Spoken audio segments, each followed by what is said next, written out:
Hello, everyone. Welcome to our second episode of our podcast, Debate Stories, that seeks to appreciate and connect the debate community by actively engaging with those that have made the activity what it is today. My name is Quinn. I am one of the co-hosts. I've been in debate for 15 years now, which is a very long time. I've taught debate at a variety of debate camps and high schools and universities and in China. And my current job is I'm the senior program officer for the Chicago Debate League, or Chicago Debates is what our org name is. And I am a part-time assistant coach, debate coach for Northwestern University. And I would like to hand it off to my co-host, DeMarvin, to introduce himself. Definitely. Thank you, Flynn. Hi, everyone. I'm DeMarvin Preto.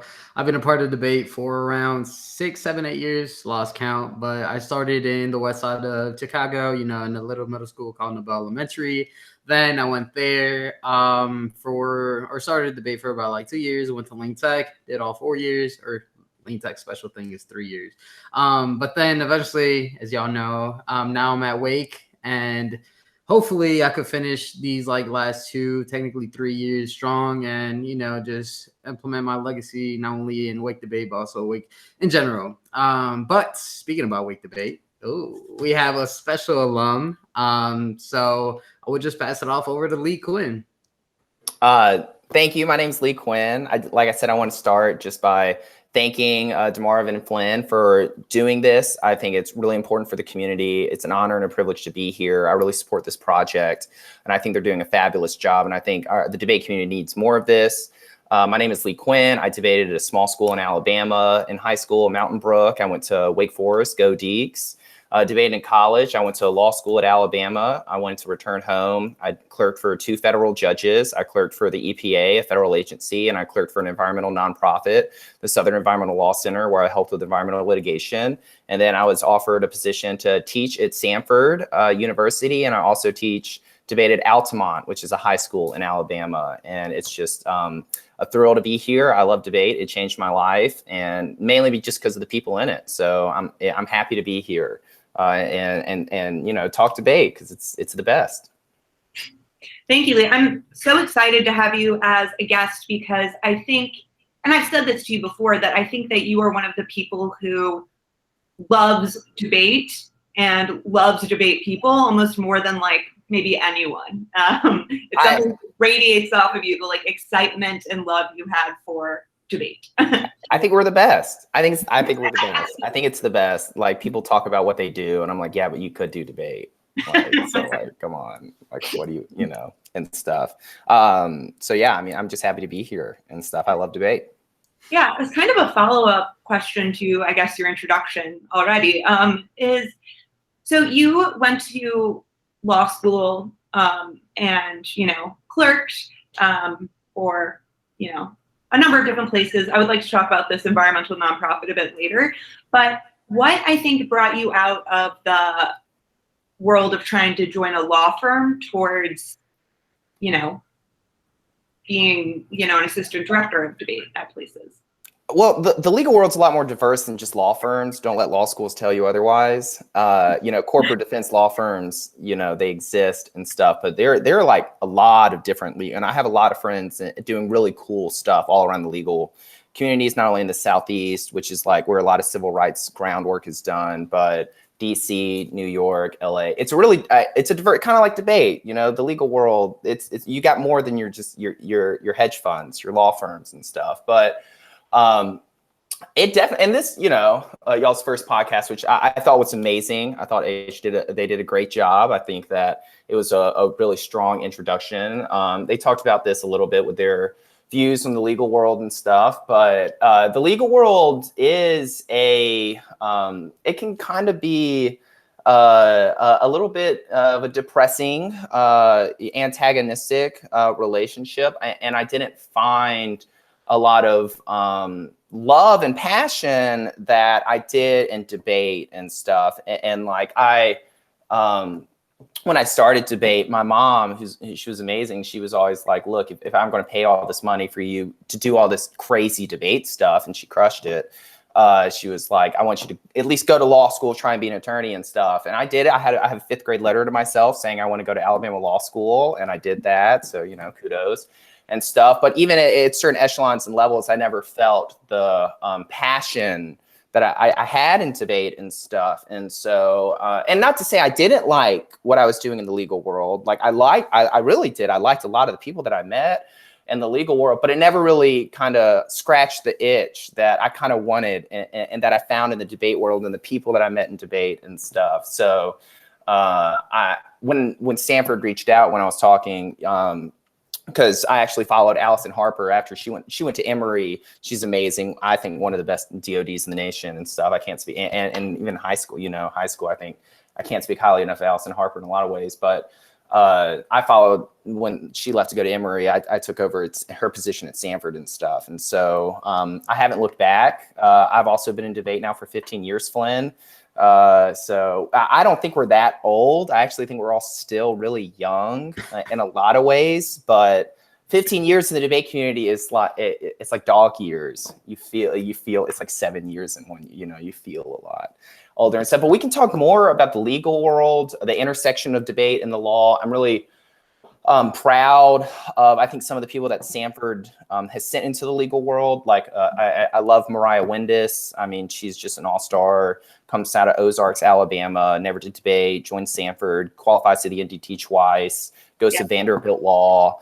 I mean, there are a lot of really cool people that I think go on to do really cool stuff in the legal world. But for me personally, and this is why I empathize a little with what Asia was saying, like for me personally, I just love debate. And so it kind of, I feel very privileged and blessed to have, I think, the ability to have a career that I love that, pays the bills and stuff.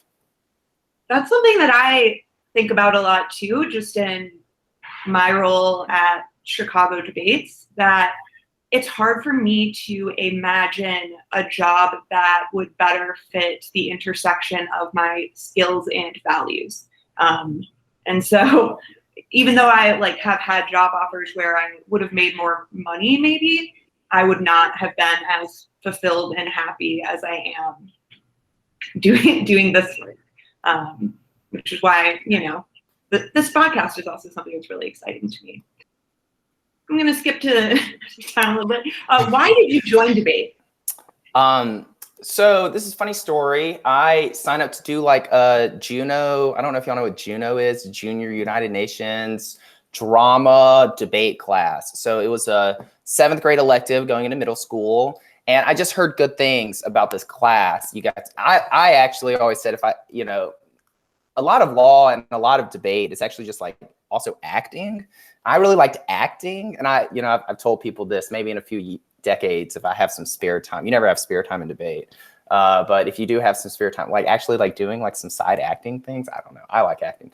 But I signed up and I really liked the debate component. I don't know. It was just, I'm an avid reader. I love reading. And I found that debate allowed me to sort of weaponize my love of reading. I'm also kind of a competitive person. I think you have, I think, come on, debaters are competitive people. We want to be the biggest nerd in the room. But you never want to be the smartest person in the room. You never want to be the smartest person in the room. You want to be around people that you respect and you look up to. You never, if you're the smartest person in the room, get better friends. I kind of always said that. But I fell in love with debate because it allowed me to sort of synthesize a lot of my passion. I think, Flynn, you say it really eloquently. But this was even 7th grade me and stuff. And I just really liked debate. And so I took it again, 8th grade year. And I actually would bus up to the high school in 9th grade in the band bus. I was actually the first 9th grader to ever debate for my high school team, which started in 10th grade. And yeah, I got made fun of and all that stuff, and I had to ride with band kids. They're a little different, but I couldn't say anything. I was the debate nerd, but I just sat alone in the band, the band bus and stuff. But it was, I didn't have any, sort of necessarily familial connections to debate. I didn't necessarily have any career ambitions when I signed up to debate. I just took this kind of elective, and one component was debate, and I really liked it, and it sort of scratched an itch that I didn't even know I had. I wasn't a good student. I was not a good student. Talked to any of my teachers. I kind of just wanted to kind of do my own thing in classes and stuff, and specifically math and science. Horrible at math and science. So if y'all ask me math and science questions, I'm gonna tap out. That's not what this podcast is. Good. But I mean, like, I was like, long division. good. But I don't know. I didn't even really connect that much with school, to be honest. But debate, it made me feel like, oh, there's this really nerdy academic thing that I loved. And I guess I'll go a little bit further. Like, I was a first generation college student. I was from a military family. My stepdad was in the Air Force. My older brother just did basic enlistment. He did not go to college and stuff. And so I didn't really see like college and the academy as something that was that accessible to, kind of like a kid in Alabama and stuff. But I took debate and I started to be like, hey, I like this. I was trash when I started. I went 06 at Vestavia Novice, which is a novice tournament in Alabama. And I was at last place. And then I went to Wake Forest and I was like 155 out of 157 speakers. And I'll never forget, this varsity debater was like, hey, you should start from the bottom when talking to me about speaker awards. I was trash when I started, but I liked it and I fell in love with it. And, love's a weird word. Everyone has a weird relationship with debate. But I just stuck with it. And I even today, like I said, 15 years later, I still have the same juvenile appreciation. And I hope debate gets back in person for 1,000 reasons, but I can't wait to go and just, sniff being on a panel again. I love that stuff. Yeah. Oh, that is something I miss so much as a judge, is like being on a fun panel and getting to chat with people. But it's really interesting to me that you say, like, you were really bad as a novice, like going 06 or being 155 out of 157 speakers. And also as someone who is competitive and wants to win, I think this ties in nicely to our next question, is like, once you realized what debate was, why did you stay? Like, why did you keep doing it? Like, even after doing, I think, so poorly. I don't know. For me, like, I don't know that I had the amount of that resilience that if I went 06, I might have been just like, well, this isn't for me, I guess. Was two answers. They're kind of the same answer. They're kind of the same answer. And I thought about this answer, and it's probably the best question on that little questionnaire thing. And so I think it's the diversity of successful people. When I was in debate rooms and stuff, I was always really impressed by the amount of different people that I think just had their heads in the right space. As a young person, I was really impressed by the people I was hanging out with, what they wanted to do, who they were.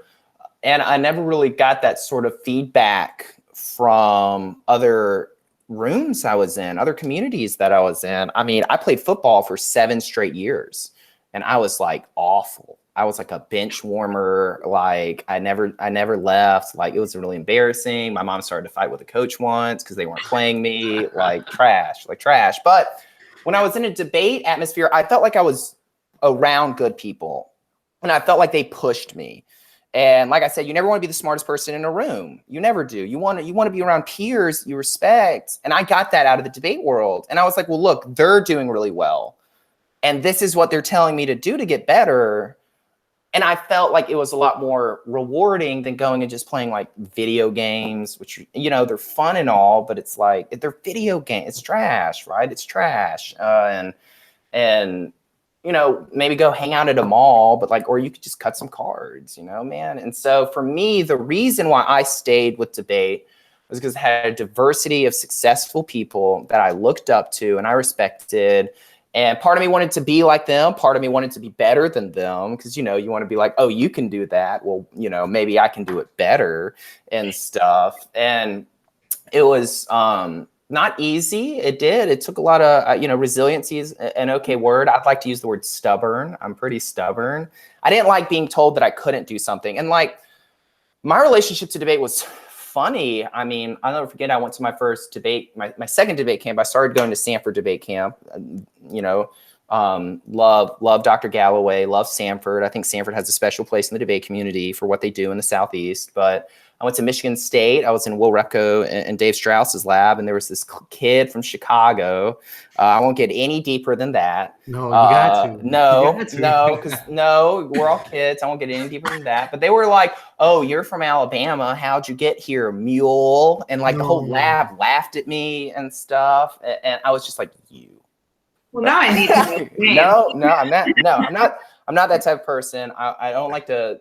I don't like to trash talk people. Everyone's kids. We're all so young. Like, no. We all learn it. I've messed up thousands of times in my life, and people will name and shame me, and maybe as they should. But I don't know.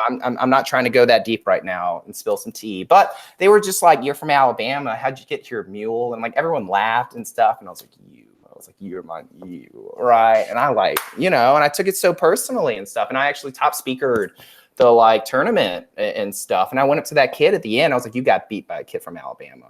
And stuff. And they were like, I liked that. I liked that it was very rewarding to me and stuff. And we ended up being good friends, and they're cool people and stuff. Kids are mean, debate kids especially. You get them in debate camps and stuff, and it's like mean girls and debate, and we're socially awkward. So, like bad things can happen. But that's really honestly the reason I stuck around. I thought that it gave me a ladder and an opportunity to access really cool, elite people that I looked up to and I respected. It was a game that was competitive. I felt like there was a way to get better at it, which is just work hard at it. And it kind of scratched an itch. So it was a lot of things, but those still hold true to me today. Even meeting people like DeMarvin and stuff, and like new Wake kids, or like I work with high schoolers that just blow me away. Like I meet 7th graders that I'm like, you're a genius. Like, and that thrill has not left me and stuff. So that's kind of why I stick around in the debate community. Is everyone I meet that walks in the doors and stuff, I think they're special. I think they bring something to the table. They're admirable people. And I like to be around that energy. Definitely. So to add on to that, right? Obviously, there's a lot of different people within the debate community. But I feel like within the debate community, you can never do it alone. There's always someone that's pushing you and stuff like that.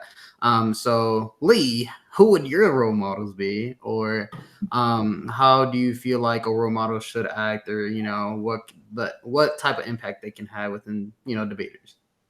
Yeah, like who are these people that like maybe when you were young you were looking up to, who you're like, oh, these successful people, that I want to be like? Oh man, that's a heavy question. I had a lot of role models. A lot were my peers, a lot were older people, and a lot of people I was crazy. I always wanted to be the best. I don't know, maybe that's just something all debaters feel. Only one person can literally be the best and stuff. Coaching wise, short list, people that left a mark. David Height. I respected D Height a lot. He won the NDT, cut a lot of cards. The whole famous D Height Kentucky round robin story really resonated with me. I love Jared Atchison. The reason I went to Wake, I was in his lab. Jenny Almond, she was Jenny Height when I was in her lab. A person that really left a mark on me, I don't know if he even plans to watch, like Daryl Burge left a mark on me. I was a sophomore at Ohio Valley, and I'd upset the top seed as the 32nd seed. And Daryl Birch was the person that put me aside. Now, given he watched me in some of my worst moments when I was like an angry sophomore from Alabama and like some K debates and stuff. But like, it's part of the iterative process of debate. You educate yourself, you learn, the D High Kentucky round robin story. I think he went like 0-8 at the Kentucky round robin or something. And I mean, it's soul crushing. You know what I mean? It's not because you're like at the Kentucky round robin. You're like one of the top 8 debate teams in the nation. Like, reality check. Like, you're doing good as a kid. You're one of the top 8 debate teams in the nation. But he went like 0-8. And debaters, it's a mental sport. We get in our head and stuff. But some people went up to him and they were like, man, I know you were close in a lot of these rounds. Don't quit. Don't give up. And they won the NDT that year. The year they went 0-8 at the Kentucky round robin and stuff. And His partner now is an attorney. She is an attorney in Montgomery, Alabama, and I actually got lunch with her, and she does really cool legal work. When I was in law school at Alabama, and she's David Hyde's partner and stuff. And her name leaves me right now. I could Google it in like 2 seconds to find it because she's a baller and stuff. And I'm horrible with names. So I just jump out the gate and say many social interactions have gone horrible because of my naming abilities.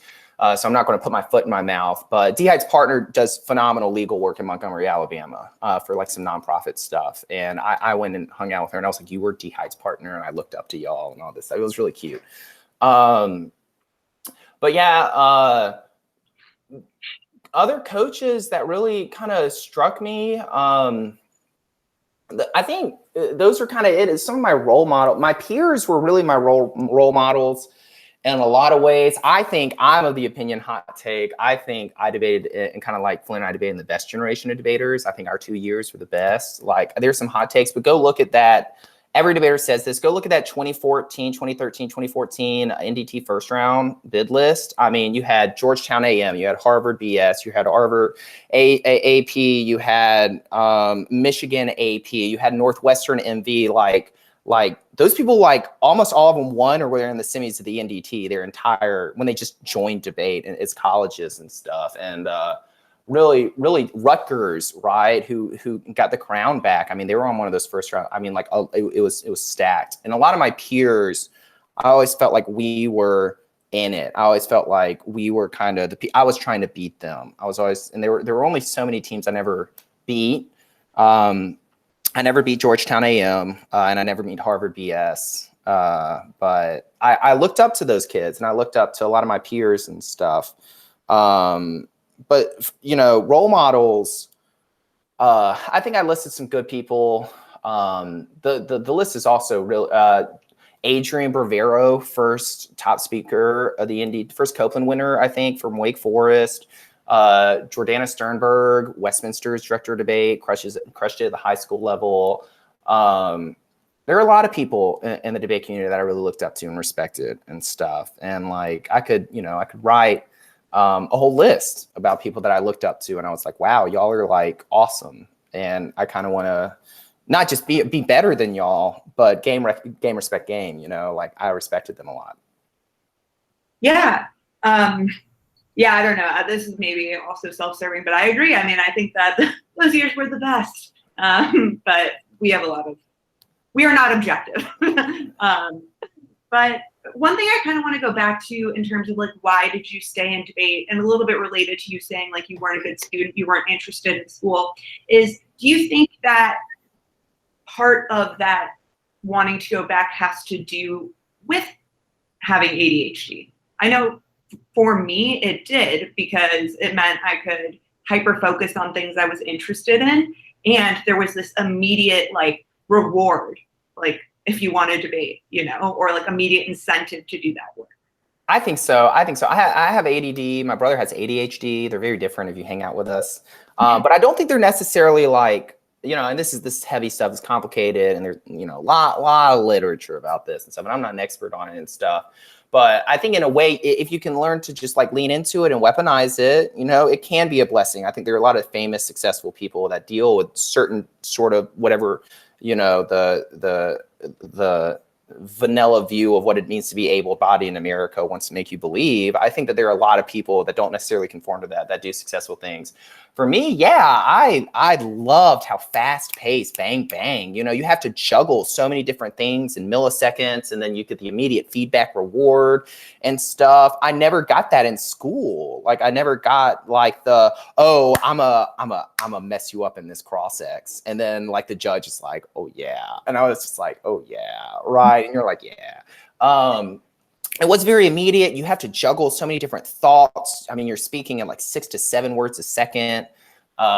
It's just not something that like the average Joe looks at and they're like that, you know, they're like that. So you got to be I don't know, but like it's weird what we do. Like because I deal with, you know, I teach and I deal with students who are like, what do you do? And I'm like, debate. And they're like, I want to do debate. And they show up and they're like, I don't want to do debate, you know? And you're like, yeah, and stuff. For me personally, yeah, hated sitting in a classroom. I hated that passive consumption, of knowledge. I did not like that. They were like, sit here, sit still for 55 minutes. And just be a robot. And I wanted to have a voice. I wanted to create. I wanted to have an agency within that educational space. And I love that debate gave that to me, because you're allowed to sort of sit there. You're like, I need to digest these arguments in like 10 minutes because I'm about to have to speak. And if I sound like an idiot, it's not going to go well. Some people are going to laugh at me, and then more people are going to laugh at you, and I've got, I have my fair share of getting embarrassed and cross-ex and stuff. So like, but it gave me a lot more of an agency and an enjoyment and immediate feedback, like you said, Flynn, in debate spaces. And I found that was a way for me to sort of enjoy the academy a lot more than just sort of sitting there and taking notes and being quiet for 50 straight. I can't sit still for like, more than 10 minutes and stuff. So. Yeah, I've been fidgeting like this whole time. Oh yeah. Yeah, I mean, in classes, I would like just read fiction books and get in trouble with that because I would like not be paying attention. But it took forever for me to be diagnosed, because especially because a lot of ADHD diagnosis, especially a while ago, was all coded towards like male or like behaviors that like little boys exhibited. Instead of like, there's a lot more cultural pressure on like women or like feminine people to kind of conform and be like socially giving, to be nurturing, to care for others. And so the symptoms that get you diagnosed, like acting out, girls are much less likely to do that. And so it leads to kind of just much later diagnoses. And we've already spoken about this a little, but what do you value about debate and the debate community, like the most? The humility. Interesting. Debate humbles you. You think you're hot stuff, and then you go into that first varsity debate tournament and you're like, I'm not hot stuff. You were like, that's hot stuff, and that's not me. And I think that humility process, from an academic standpoint, is very healthy, because debate does it in a tough love. I use the term like tough love. Like debate does it in a tough love, where a judge is like, hey, buddy, you dropped a dissad, and it's like, and you're like, I know I dropped a dissad. And they're like, now maybe you can, just, and stuff. I really respected the humility aspect of debate, because maybe it's like the classics major in me, Socrates, like the only thing I know is I don't know nothing, and that's what made him so wise and stuff. But like, the humility vein in debate, I think, is really strong, because the best debaters and the best coaches are the ones that speak in the most conditional statements. They're like, in this round, like in this exact moment. They're not very dogmatic and make these like broad sweeping, I know everything axiomatically claims and stuff. And as you navigate life, you realize a lot of the people that act like that, a lot of the times are speaking out of like ignorance, or just some like the anti-vaxxers, trash. They're over there like, I know everything. And it's like, you clearly don't. Like what frustrates me is, even if people necessarily may have an argument on something like that, it's the way that they project their confidence that I have an issue with, because I think they don't, I think, have the intellectual humility that debate teaches you, that like, hey, I can get better about my subject always already. And that's something I firmly believe in, is like what I tell my debaters when they ask me. I'm like, look, I don't know, I don't know. I got to Google it. You got to give me like a weekend before I can even feel comfortable making an opinion that I feel like can win a debate round. And then even that opinion that I feel like can maybe get a ballot, I still don't know if that's like capital T truth, right? They're like lowercase t truths in debate and stuff. But the intellectual humility resonated with me, because I was really impressed by how I found a lot of the best debaters and the best coaches acting. And then the worst debaters were like, it was the judge. The judge didn't like me. And I'm like, dude, bro, you're going like 1-5. Like it's not, that's a good judge. Like that, you like, if you have that mentality, it's not even just you're not going to do well in debate. I don't think you're going to do well navigating life. And like, that's a heavy statement, but I think it's true. Like, I think the debaters that are like, I went 3-3, I can get better. I went 4-2. And like, there's a big difference between 3-3 and 4-2. Like, and kudos to the kids that grind, right? Kudos to the kids that are out there grinding right now, because that gap between 3-3 and 4-2s, and especially at majors, it's a big difference. And it's one judge that takes one judge. And if you're saying humble, and you're saying respectful, you're going to make that jump. But if you're that kid that's just like, I'm right and all these judges are wrong, I'm like, you aren't getting it. Like you gotta, sit down, be humble, take a second, cut some cards, watch what other good teams do, go watch out rounds and stuff. And I think that's the number one coolest thing about debate. Especially when you have we have so many good judges in this community. We have so many talented geniuses that spend their weekend talking to kind of like, first years in college, and they do it for like pennies on the dollar, but it's like PhD level engagement. And so I really respect that aspect of debate. I really respect the intellectual humility and a lot of the people that I've met that keep it real, but they do it in a loving, tough love way. For sure. Go ahead, Flynn. Yeah, I just want to add, I think, to that humility portion. I think that is so true. It really helps. I don't know, but it really helps you realize what you. I'm going to wait.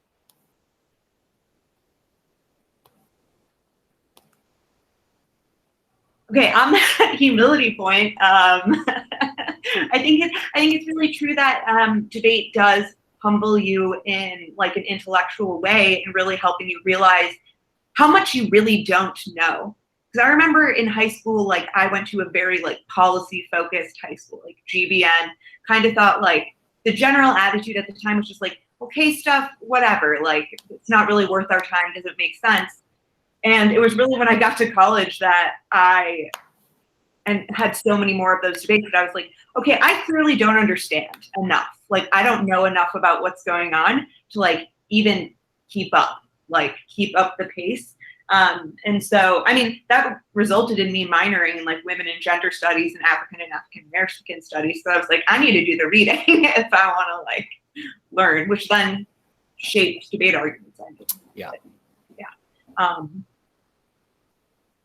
Yeah, DeMarvin, did you have a question? Yeah, for sure. I got you. We good. For sure. So adding on the point of just improving yourself as a debater, through obviously, watching our rounds, et cetera, is there something that you always kept since the beginning of your debate career that you just carried forth? And whether that's morals, passion, et cetera, et cetera? Cut cards. I don't know. I think succeeding in debates is a lot more simple than debaters give it credit to. Cut cards.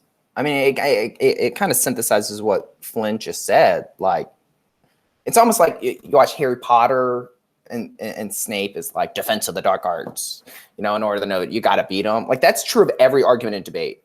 If you're getting waxed on a disad, go and cut some cards on it. If you're getting waxed on a counter plan, go and cut some cards. If you're getting waxed on a K, go and cut some cards on it. And they don't have to be good cards. Like, they don't have to be good cards to start. But I wrote this in my Wake Forest, essay when I applied there. And so I was like, I'm not the smartest kid. I was like, there are kids that are like, whoa, I'm from Alabama, right? Like, you got to give me a second. But I'll cut more cards than those kids. I'll do my research, and not just do research, but like cut evidence on it. And then that iterative process where you cut a good card and then someone name drops some scholar. And then it wasn't until college, it was very similar to what Flynn said, where I felt adequate in anti-K debate, like responding to critical arguments and stuff. My debate partner and I went 7-0 against the Ks of the NDT my junior year. And we actually in the doubles knocked out, they're an amazing team, but the winner of CETA, we debated them in the doubles and we beat them on a very contentious 3-2, you know, and it is what it is and stuff. But it's because it took me a while in my debate career to be like, Lee, if you want to just like get better at these arguments, you just got to go and read books and cut cards and then cut articles. And then that way you can sort of lead the conversation in cross-ex. You can respond comfortably when they ask you. And you're like, that's a great question. In the next chapter, right? Like where you sound comfortable and stuff in these arguments. And I think that cutting cards, and it's hard. It's not fun. You got to make sacrifices. I don't know. I tell my debaters this.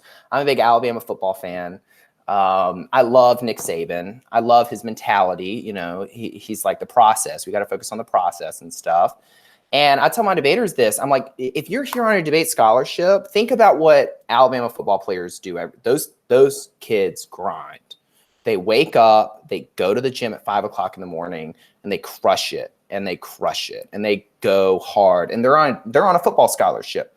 And like, you're on a debate scholarship. Like, I know debaters want to have fun. I know we want to like, you know, like I'm a debater. I've had fun. You know, I know what we want to do and stuff, but like you have to kind of make sacrifices. You kind of have to be like, hey, it's a Friday night.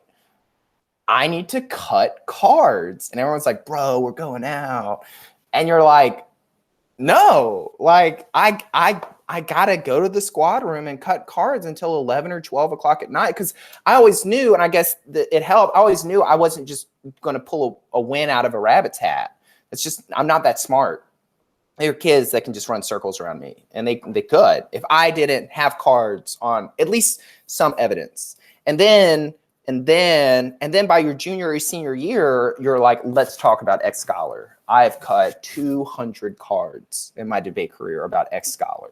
What are your thoughts? You know, whether it's, Hanlon from the Brookings Institute, whether it's Judith Butler, you're like, you know, ask me a scholar, I'll cut cards about it. And I tell my debaters that it's simple. It's not complicated. It's not some mystical, you got to go to the Oracle of Delphi and like have a, you know, come to Jesus moment. Like you just got to go to Google. You got to look up what they're saying. You got to start by reading their articles, read their articles, and then go cut cards on it. And that's what I tell my debaters. Go cut cards and go produce evidence. And your first cards can be trash, but go and cut cards. Because cards are currency. Cards win debates. I don't really like digital debate. I think it's actually very different than in-person debate. But now more than ever, cards are currency. And it's just the nature of the beast right now. And so my always answer, and it's kind of what I wrote about my essay to Wake, I'm like not that smart, but I'll cut you some cards. You ask me to do a file, I'll produce a 100-page file. And that was the mentality I always had. And if I lost a round, I was like, hey, judge, what card do I need to cut to execute on Y arg? And those judges would be like, here's a URL. And I'd be like, thank you, judge. And then you have that judge again, and you're like, you know, that URL you sent, it was really good, judge.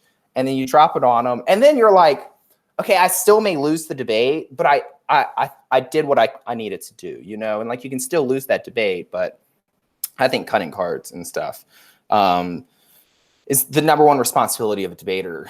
And I think it's the thing that we should all try and do and stuff is produce your own evidence, produce your own cards. Cause I think debaters sound better on their own evidence. You know, I think debaters sound better on their own evidence. Yeah, I think that there's no question about that. I do think that this is one place where we disagree a little bit, just in that I think this comes from like, I never really wanted to be the best. I wanted to like do really well, and that was good enough for me. I didn't need to win tournaments. Making it to elims, sometimes later elims was great. And so I think as a function of that, like cutting cards was not really my jam. I was a 2A, and I'm like, I'm going to cut a good app for the whole year. And then, I mean, but I do think that limited, you know, this cat. What's your cat's name? Her name is Mimi. Oh, beautiful cat. Beautiful cat. Sorry to interrupt. Well, the cat interrupted, and I just followed. But I'm listening. Yeah. No, yeah. I think that was just kind of the only thing I was going to say, I think that sometimes I don't know. I mean, do you think that that's universal advice that you would give all debaters? Is like you need to give up, sacrifice a lot of stuff and like spend a lot of time cutting cards, or do you think that that's more specific advice? Oh no, I think that if you're on debate scholarship, you should be cutting cards. And maybe I'm a little draconian about that, but and cutting cards, cut 2 cards and then make a K out of it. Cut 3 cards to make a counter plan. You don't. Like a good counter plan is like what 5, 6 cards. Mm-hmm. A good K is like what 6 cards.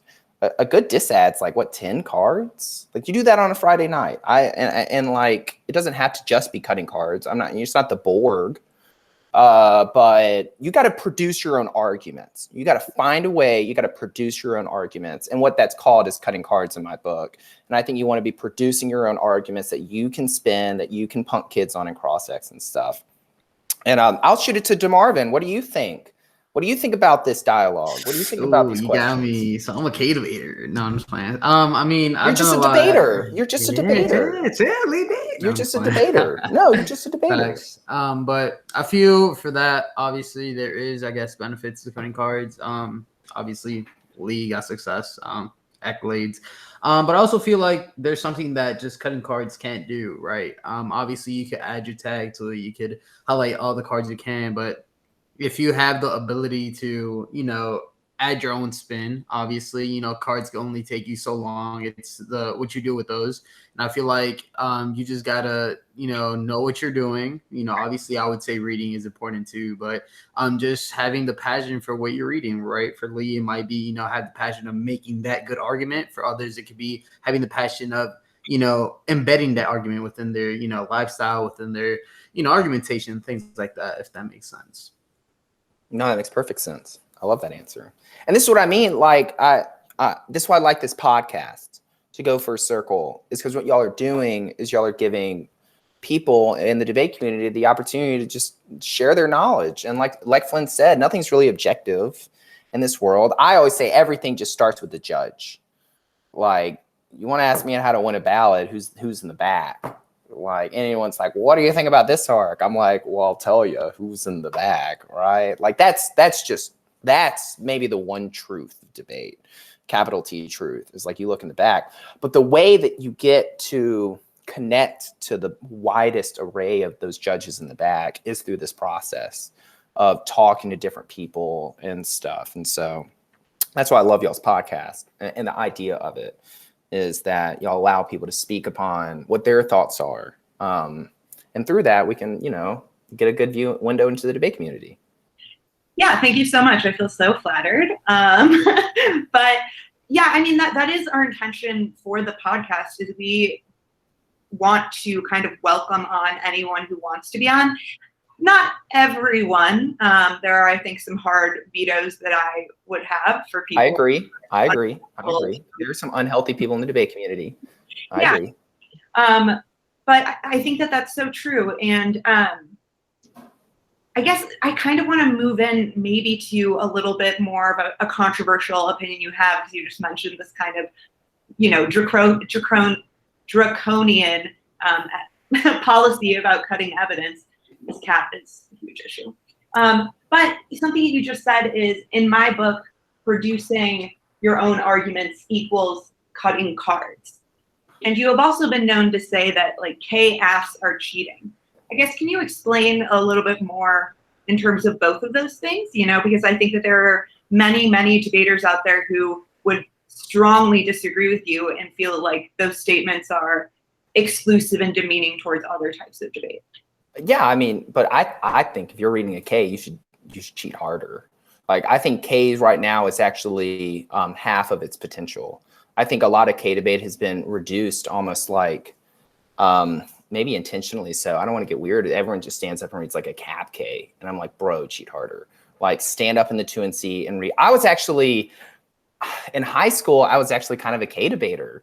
I won the semis of Wake Forest because I read Schopenhauer K, and I titled it Nietzsche. And then Daryl Birch's team, What Up, Capital Debate, read their 2AC blocks of Nietzsche. And I was like, JK Law, Schopenhauer's The Impact Turn to Nietzsche. I labeled this as a Nietzsche K. You read your Nietzsche answers. These are all neg args. And we went on a 2-1. And that, I was like, yeah. Like, I think that if you want to, you want to read the critique, the reason why I think teams read the critique, it's a multitude of reasons. And you can't essentialize critical debate. I think that's true, especially these days. I don't think you can essentialize critical debate. I think that you have your classic, almost like, I think the Cap K nowadays is almost read like a diss ad. Like, I don't think teams really like, kind of like, there's the Cap K. Then you have your biopower, maybe, and then you have your like Beaujard Ks, which I still like. I've never really Beaujard has never I don't know. And I we can speak for hours and pontificate on this. And then you have your identity debate teams. And these are very different. These are very different debates and stuff.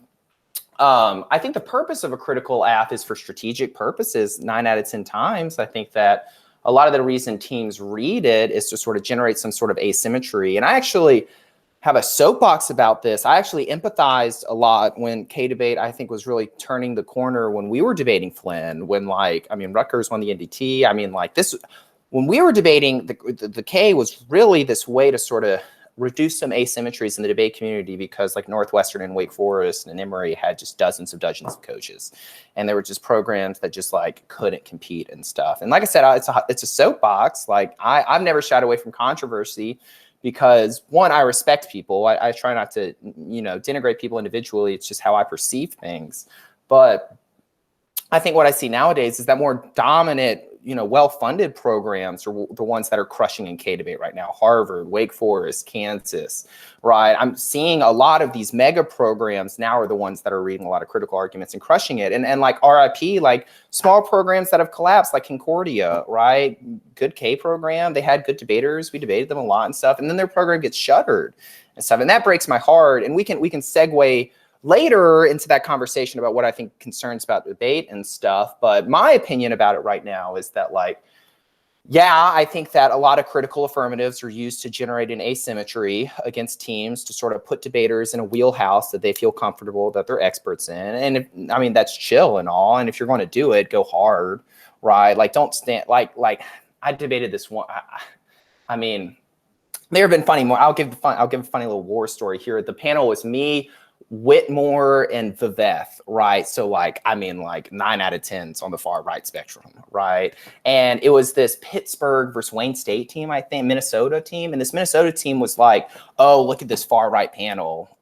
Pittsburgh reads the K, we're going to crush. And they just dropped the ball.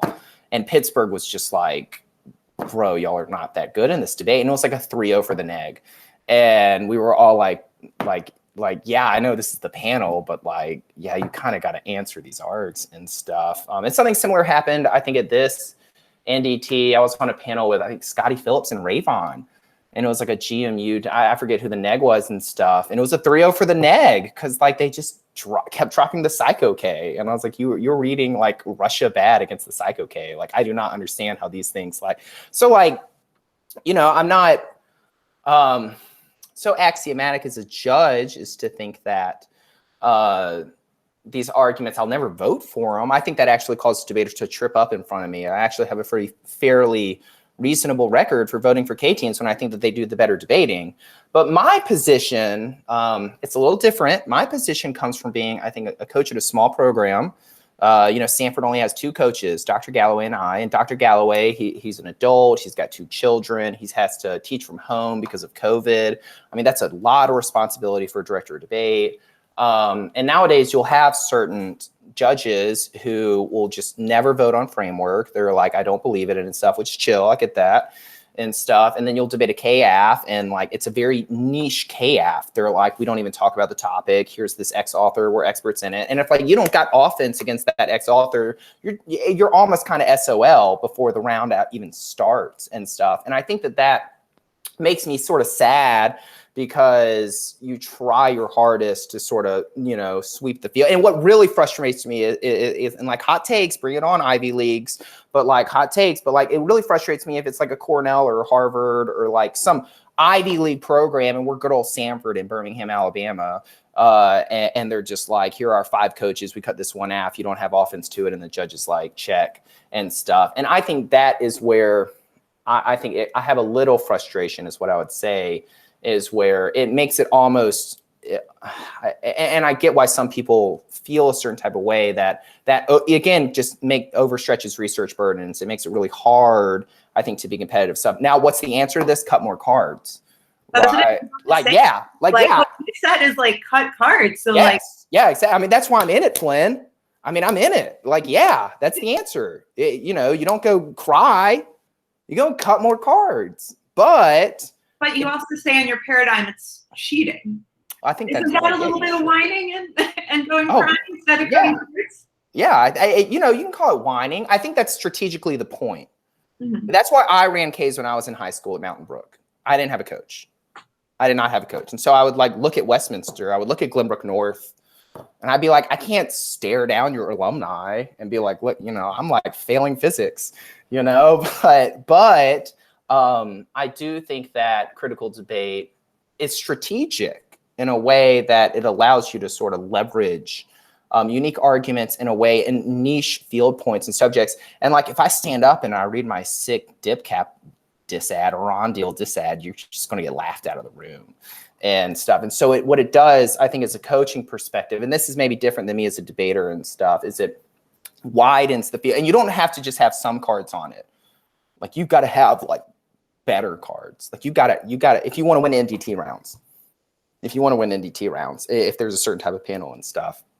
And yeah, I get that. Like I said, I'll take flack for it. I do feel like my stance on the criticism is a little bit more controversial, I think, than probably what's normal these days. I do think that people would look at that and be like, that is exclusionary and stuff. And not those people may not be wrong, and I do think that there's a world in which there is a good symbiosis and stuff. I just think right now, what I think is fascinating, and it's just what I perceive, is that gone are like a lot of small schools finding success with critical debate. I'm looking at high school and I'm looking at college, and it's the dominant programs that are now crushing in K debates and stuff. And I, from a small school perspective that I come from, I think it interesting, while I'm also watching smaller schools lose and maybe die out, that we're reading Ks and stuff. And I think it's an interesting conversation to have about how it's maybe changed some of the nature of the arguments when critical debate really started out to say it had eliminated these asymmetries. Now, dare I may say it may calcify some, because I think of who are reading certain arguments against smaller programs and stuff. But I'm not saying I'm right on these things. It's just how I perceive things. But what I do say is, like, if we're going to read a K, you should cheat harder. You should read a new K in the 2 and C. If you read 1K in the 1 and C, you should read 2 new Ks in the 2 and C on the link debate, and then hope the 1AR drops it. If you're reading a critical laugh, go hard. Don't read a planned text that's topical, right? If you're reading a KAF, like, go hard. Do that. And that's where I think Ks are at their strongest, right? That's where I think K debate is at its strongest, when it does go harder in that way and stuff. But I do think it's interesting to see more and more dominant programs that are reading criticisms, crushing smaller schools, and those schools are like, and it's a sad conversation, but like, debate's dying and stuff. And I really feel for that as someone, when I started debate in Alabama, there was like 10 debate high schools that did policy debate. And now Altamont's the only school that does policy debate in the state. Like, there's no policy debate in Alabama anymore. And I love, it changed my life and stuff. And I don't think the K caused that. I think this is class. That was going to be. It's capital. I think it's capital. It's capital. It's capital. It's capital. It's capital and stuff. But, and I don't want to, I'd be wrong to displace that. That's not my stance. But these are just what I perceive the iterative process of what critical debate has kind of become in debate. I don't think it's necessarily as liberatory from a macro level standpoint as I think it initially was in the early 2000s. Marvin, do you have any like questions about this? So many. No. Yeah, well, I'm just like, as someone who, debates now, I do think that Lee has like a little bit more of a conservative opinion about this. And so I don't know, do you have any questions for him about that? Or like I don't know. So I'm just gonna talk and see like what y'all think. But basically, going on to the small schools things, obviously I feel like Lee would like connect with this. At least for me, there's those individuals that are in the intersection between, I came from a small school and just continued K debate, even if they do go to a big school. So I feel like that isn't their burden to be like, oh, I'm at a big school now. Like, that's what I felt for that. But in terms of just the K, I mean, I don't know. I have just so many thoughts. I mean, first I would say, obviously, sure, there are individuals that use it as a strategic way. Others obviously use it as a performative, engaging way of how they see the world and stuff like that. But I feel like you can never be not pleased, but you can't be judgmental on both sides. Obviously, some people are more competitive. Some people are not more emotional, but more engaged with, what they're trying to say. And I think that might be a key divide within the community, but I feel like at that point, I don't know how, where, why you would blur the lines, because at that point it could just be like bad on both sides, if that makes sense. I'm not saying like performative ads or, people like that can't be competitive. I'm just saying like sometimes competition could override your passion for certain things, if that makes sense. But other than that, yeah. Are you saying like competition can override your like personal investment in an argument and your passion for it? Or I guess, can you unpack that a little bit? Yeah, for sure. I mean, what came to mind right now while you were explaining that or, breaking it down, it's just like, I could be a K debater reading what I want, right? But then I don't know where I could have someone suggest, no, I feel like in this debate you should read this K or, read this other argument, because I feel like it would be more beneficial for, I guess, winning or, looking at the panel and stuff like that. And I know Lee talked about, you got to look at the judge first, but I feel like the first thing you got to do is look at the person and look at the argumentation. Like if you feel like you're confident about your argumentation or you feel like you want to be a part of that, go all for it, right? As Lee said, just do you and stuff like that, because I feel like no matter what argument you read, it's ultimately what you feel. If you feel more passionate for a certain argument, I feel like that would inevitably make you be more like passionate about, argumentation and competition, because you want to, make things right. And yeah. Yeah, I think that makes a lot of sense. Something that I say that's kind of like pithy, but often is just authenticity is persuasive. And I think that's true in debate. I think it's true like in real life. And so I think like going into a debate, that doesn't mean necessarily that for everyone the right decision is talking about themselves or their personal identity, but it does mean showing up in a way where you can engage with others in a meaningful way, where you are showing up as your whole self. Yeah, no, I mean, yeah, I don't have much to add. I think you're nailing it on the head. I think you're exactly right. I think something that I found, I love debate. And like I said, like, I think debate taught me a lot of humility, and I recognize my standpoint. I'm like, a straight white male in Alabama, like, yeah, like, and I'm aware of that and stuff. And not to say that I don't feel like I do a good job of making debate accessible for a lot of different people and a lot of different smaller programs and stuff. But interpersonally, you got to check yourself when having a lot of these important conversations. But I agree. I think if you want to read an argument, go hard, roll tide. Like, you like an argument, go hard, go 10 out of 10. Right. And I think that's where I come from, is don't water anything down. If you're passionate about a subject, you should really dig deep into it. You should become an expert on it. And like Flynn said, authenticity a lot of the times is very persuasive. And so I really encourage debaters that can find their sort of niche and stuff to sort of double down on it and to go hard on it. And I do think that they can be very successful, maybe like epically successful, up there on maybe a Mount Rushmore, if they really find their passion and stuff. But to go full circle to answer, Flynn's question about why I think K-debate is cheating and stuff, which does sound like whining and stuff, is that I do think that it allows debaters to sort of pick a subject they feel like they're experts on and stuff. And from a coaching perspective, it kind of widens the field of what we need offense against. And, you know, a lot of the times we'll lose against Kansas's policy team because we didn't have a good case neg, and then we'll lose against a good Kansas KF because we didn't have a case neg.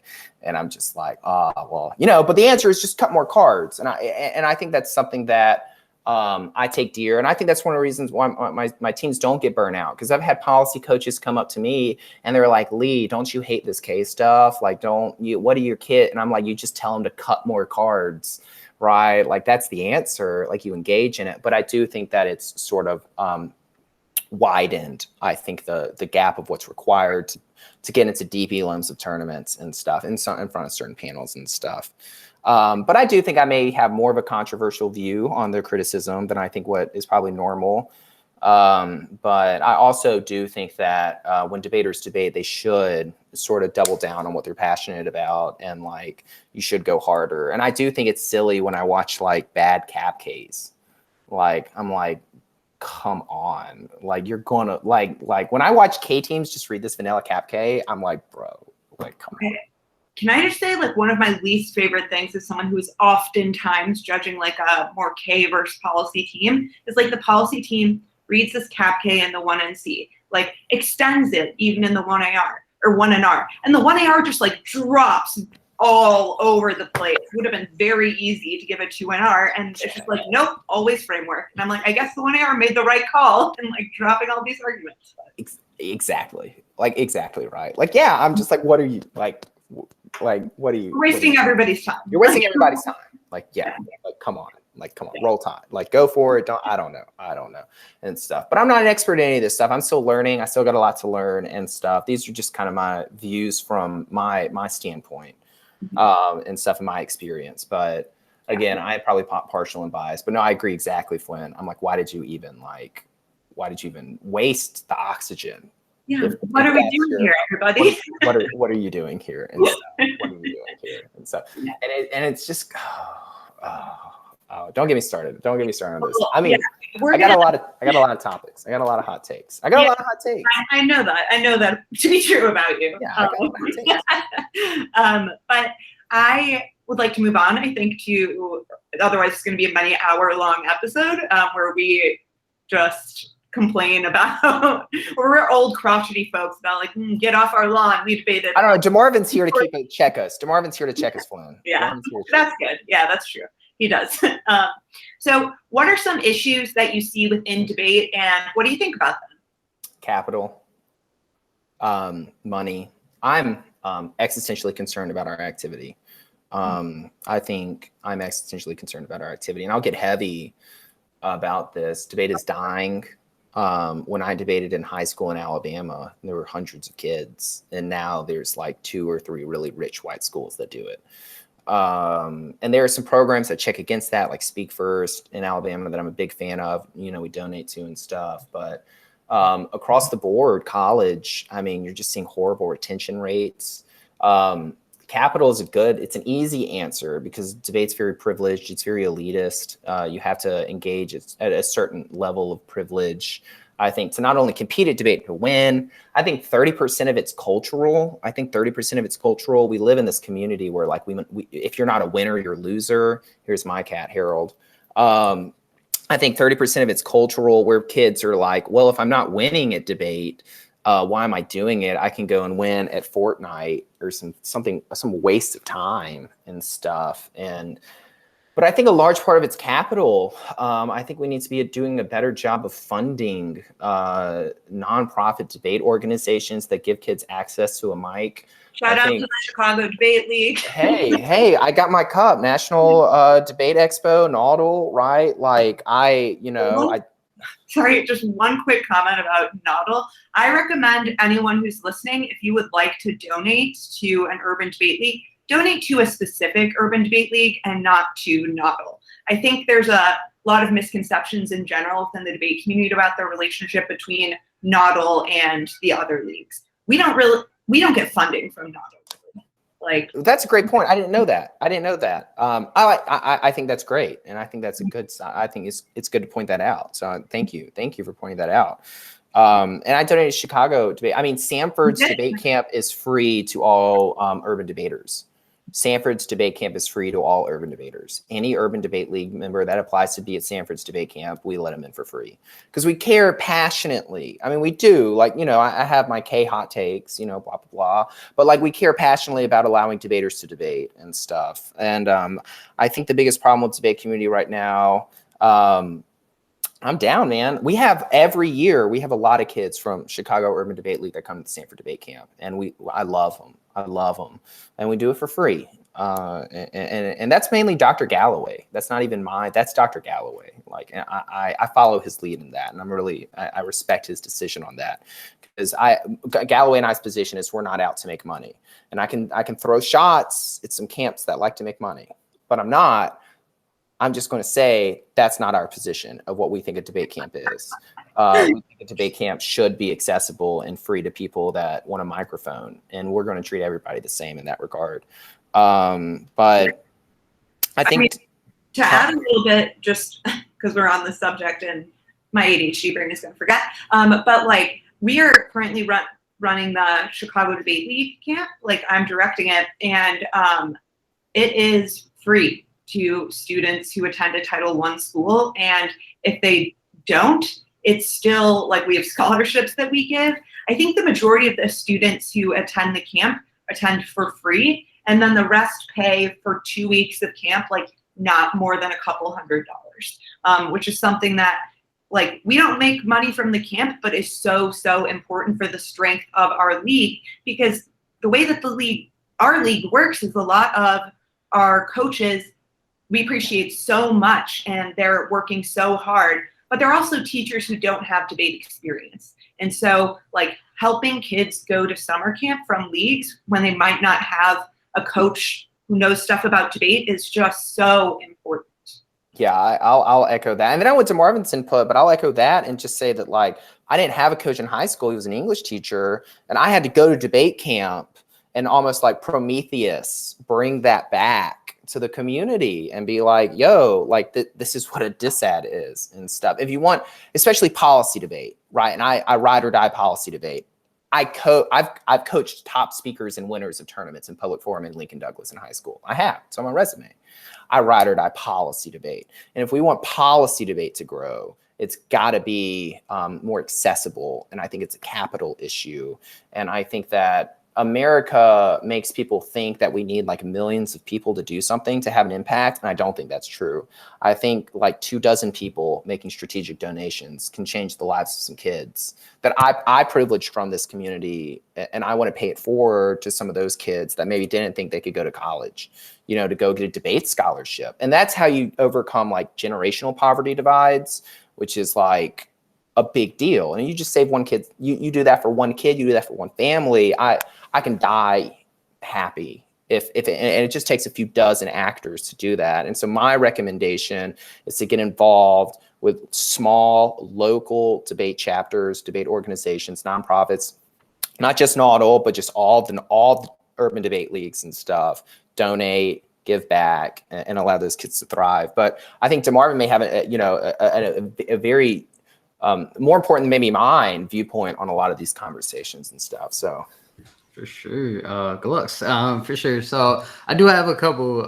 First one, obviously, I tried to do this at a previous job. I'm not gonna say which job, but I feel like there should be a lot of more collaboration and, you know, togetherness, not only within local, like, you know, camps or stuff like that, but on a national scale, right? Obviously we could start small, but I feel like it's very important, maybe have sponsorships and things like that where kids could, you know, find that gateway that's necessary. Because for me, like, I just went to Chicago or, you know, CDSI, Chicago Debate Summer Institute when I went, just because like, it was fun. I was part of the debate team. They were like, hey, it's $25 and it's, you know, free for Title I. I was like, say less.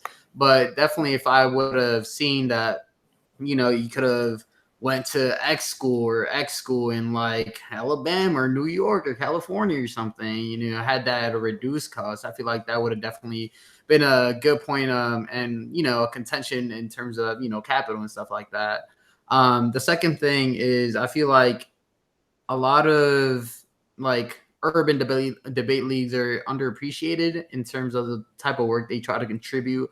At least for Chicago debates, I know that it's not about the money. It's more about the mission and the ability to deliver. And I feel like that's something that's very distinct and very important, because I feel like at that point, it's a matter of not only capital, but it's also a point of mentality, right? Like all these teachers are still doing it, no matter like they don't know what debate is, but we still have English teachers like doing the work and stuff like that. And then even if I don't know if you feel like this, Lee, but I also had an English teacher, shout out Mr. Fine. But I feel like it allows you to not only be more flexible with, your argumentation and stuff like that, but it allows you to be, like more knowledgeable, and allows you to communicate more with your team and be, a better team member, because, obviously you'll bring what a debate is, or what a DA is and stuff like that. And I feel like that's important, because not only are you like teaching, but sometimes, it's better to hear from a peer than, a higher up, if that makes sense. Right. And I definitely feel like that could be more plausible if, more things happen writ large. In terms of the donations, shout out Q. I know Q gave a lot of scholarships for kids. They applied and stuff like that. I know there's more people in Q, but I'm blanking out right now. But I feel like there's also those independent individuals that try to make a change and definitely see it, and I feel like that's what's necessary. But again, I feel like there should be support, right? I feel like a heart on a Facebook post is not enough, right? I feel like you need to do that. Obviously, I was one of the people that hearted it because I'm in college. It's kind of hard right now. I'm sorry, Q, but eventually.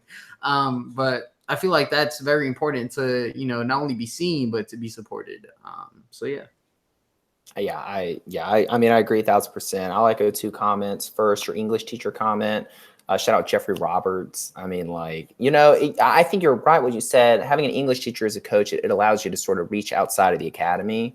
You actually find a way to deliberate with people outside of the debate space, which I think debate is problematically inclusive. Like it's problematically ivory tower in a lot of ways. And so having maybe a non-debate coach be your debate coach in high school, it teaches you to sort of break down some barriers in a different way. But the second thing is, and like, I know you're a college student, so you don't have to, this is not your burden to carry. It's for more people like me who are privileged to maybe have some expendable capital and stuff. But I do think that you're right. Being able to give kids just to feel welcome in a debate space and stuff by even simple, small acts of kindness and charity, I think goes a really long way. And I mean, that's awesome for Q. I mean, they're amazing. I can't say enough impressive things. Way better debater than me, super impressive and stuff. So I respect a lot of that. And that's kind of where I think at a national scale, like you said, debate could be a better job about. Because look, I mean, my side tangent is, like I said, Mariah Windus is from Ozarks, Alabama. She was homeschooled in Ozarks, Alabama, went to Sanford University, qualified to the NDT twice, and now is at Vanderbilt Law. Those kids, to me, that's so powerful to me than taking some kid that's in some mini Ivy Northeastern private high school that goes to an Ivy League college that goes to some dank law firm. Like, hats off. I know dozens of them, but that one kid that maybe that's how you change the world. And I think that's really what debate's supposed, what really it's about. So I kind of want to unpack a phrase that you just used, that debate is kind of problematically ivory tower. Are you referring to if you have a coach or whatever, that teams can be kind of echo chambers or insular in the way that they learn, or are limited by that? Or what did you mean, I guess, by that? Ivory tower, I use that maybe not in a targeted sense, but more just broadly that what we do is very disconnected from the public. I mean, there are semis of the NDT and no one's in them except some judges. And you're like, this is the semifinals of the national debate tournament. And there's no audience here. It's just judges. And that kind of breaks my heart because I don't know. You want to kind of be, I don't know. Maybe it's the Southern Baptist in me, and I'm not a Baptist. I don't really, religion's complicated. It's a whole thing. And so, but it may be the Southern Baptist strain in me that debate, a lot of debate should be about advocacy and reaching the community and being leaders in a community and stuff. And I think that the iterative process of debate going back to like the 60s. I mean, I remember watching out rounds where just like the public forum kids would come in and watch, and it was just cram packed. I mean, like the room was stuffed. And pre-COVID, like I would go into rooms and it would just be the panel. And that's what I mean when I say ivory tower, is like we're speaking in a it's like a muffled echo chamber, which is an oxymoron to say, but like we really have become a very insulated when we discuss issues that are affecting, like the average people, like people that are in, not privileged, people that are suffering, people in poverty and stuff. And we're dealing with these issues with these people and stuff.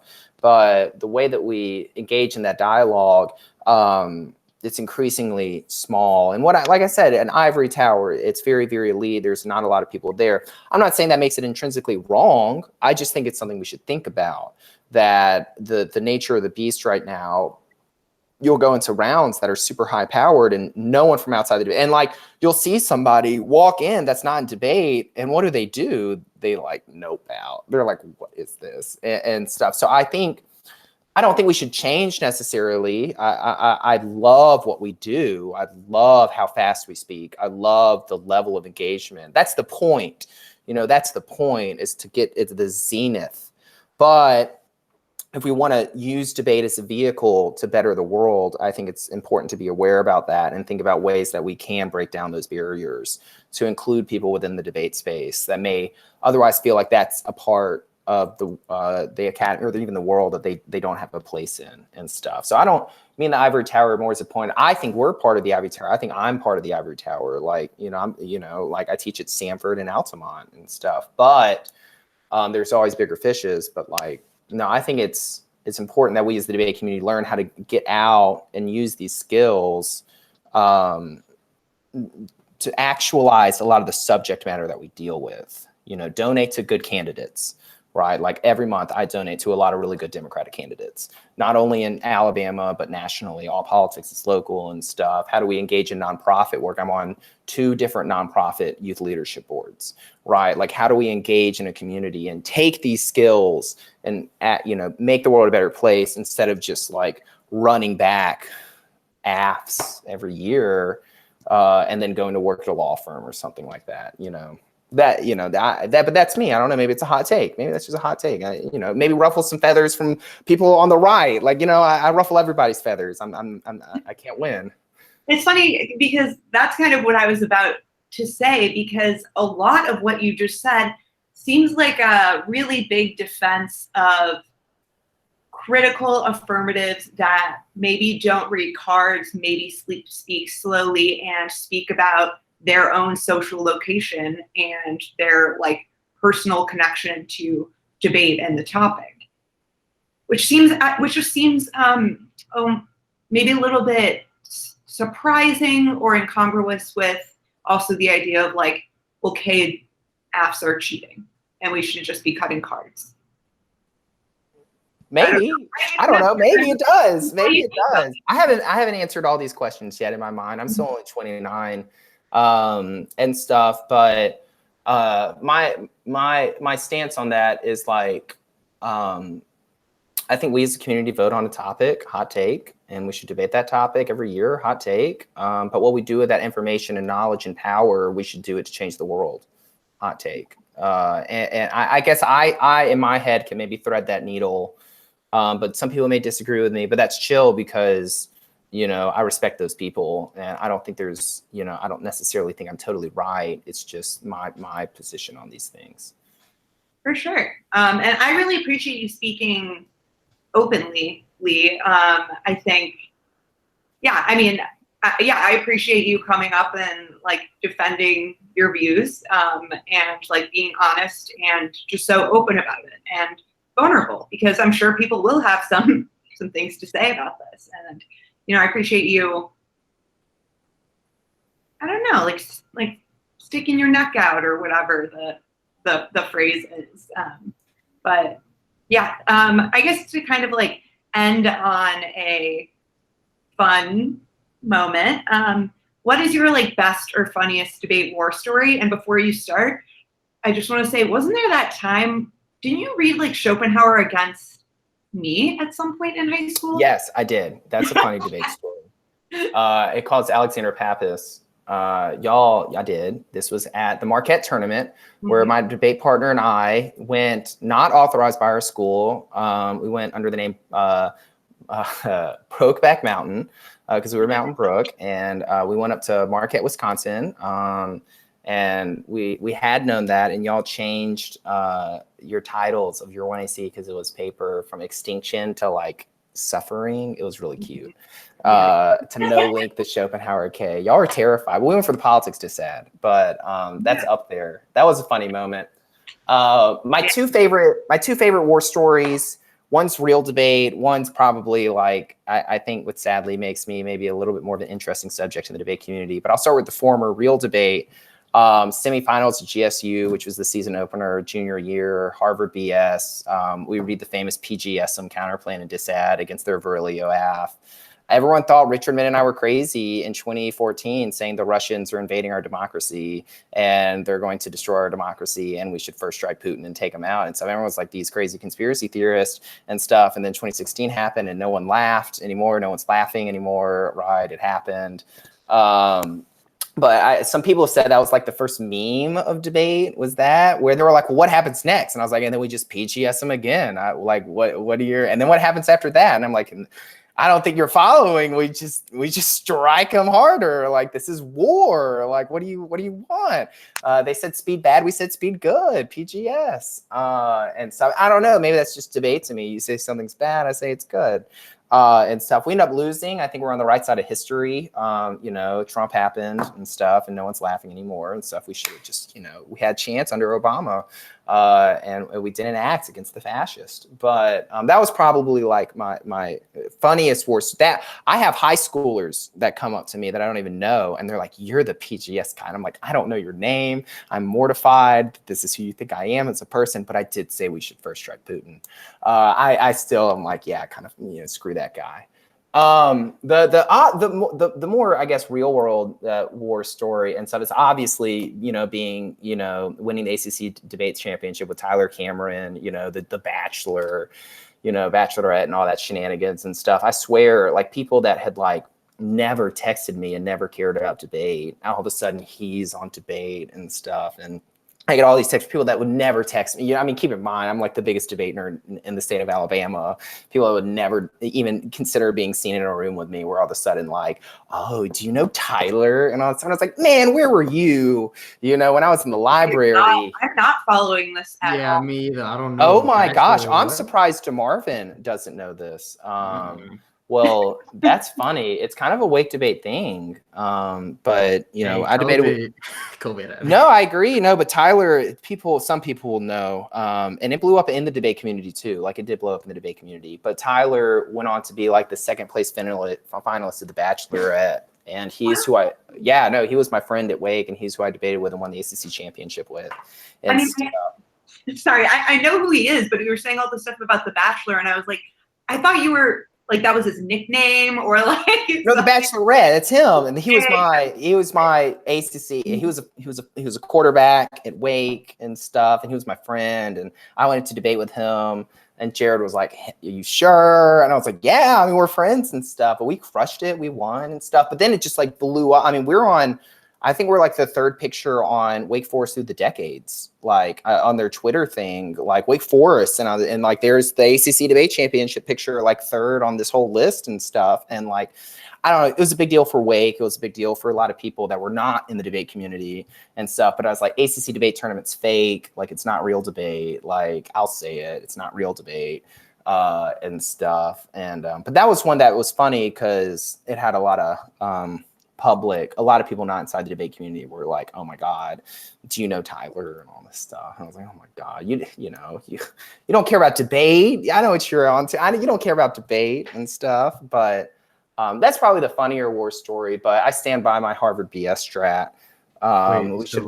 Sorry to cut you off, but if someone was like, "Do you know Tyler?" and then you were like, "Nah," but then they're like, "But I'll cut cards," would you have told them? How many cards? Oh no! How many cards? How many cards are you going to cut for me? How many cards are you going to cut for me? and stuff. But these were people that were not in, these are people my age. I mean, this happened after this is way after I graduated undergrad. This was ancient history for me at a certain point. So these people were not on the squad and stuff. They were it's a certain type of people and stuff. So, but no, if they wanted to cut some, I don't know. I respect his privacy. I'm not about to it's complicated and stuff, but I do like where your head's at, DeMarvin. So what if they cut the cards to win Harvard BS? Ooh. I'm sorry, Tyler. I got to give him your phone number. If you can give me that, I might. They were a good team. They won a lot of tournaments. They were the semis of the NDT. Really good, really fire team. So if that's the deal I have to make with the devil, you're asking the hard questions, DeMarvin. Well, we've been talking for a while. Thank you so much, Lee, for coming on Debate Stories. I am so happy that we got to hear more about your story. I know that I've known you since forever, since high school, but it was cool learning some stuff I didn't know about you. Do you have any final comments you want to make or thoughts? You've said a lot of things, but nothing I haven't said before. Y'all are doing a great thing, period. Y'all should try and have on a lot of healthy people that, try and get back to this community. I think y'all should really try and find space and time to do this. I think what y'all are doing is really important for the community. I am very concerned about the growth of this community. I think we are dying. It concerns me existentially. And I think that we all should be trying to do our part to make debate more accessible by a litany. There's no silver bullet, a silver buckshot to these things. And I think y'all are doing this. Anyone listening, donate, help, or not, even if you're a college student, offer to judge rounds, try and find a way to help give back to small, urban, rural, smaller programs, give them cards, teach them how to use a wiki, go and give speeches in your weekends to these kids. Really, if we want our community to continue to not only just not grow, but maintain, I think we need to be thinking about ways that we can utilize what resources we have. And like I said, I think y'all are doing a great part of that, but I really believe passionately about growing debate for smaller, and I may sound like an elitist fascist that just wants to, compete at the highest levels against policy squads. But I really do believe passionately about allowing people to be a part of this community in whatever way they want to be a part in this community. And it's not my place to tell them they're right or wrong about that. It's my place to support them as an educator, and I will support them. And I think that y'all are doing an excellent job about it. And I plan to keep on being me and donating where I can and, reading hedge AFs and stuff. But I think that we all play a really important role in this awesome community that I love. And I think that we really should be passionate about ways that we can find and help kids join our activity, because I am concerned about retention. I'm concerned about growth and stuff. And so those are my thoughts. All right. Thank you so much, Lee. DeMarvin, I'll give you the last word. All right. So we usually just have, the future speaker have the last word, but that's why we have a second episode. Well, everyone, thank you for joining. If you're watching this right now, just know that you can make a change right now, right? Whether that's cutting one card, whether that's donating $1, whether that's just appreciating, your time that you've been in debate. Just understand that there's people that want to support you. I'm sure there's people that won't like what you do. Don't read KS in front of Lee. No, I'm just playing. But if you do, go hard. Go hard. Don't read some watered down Cap K. If you do, go hard. Don't. That's all I'm going to say. Exactly. So be your most authentic self and just appreciate yourself and try to make the debate community better each day. So yeah, thank you.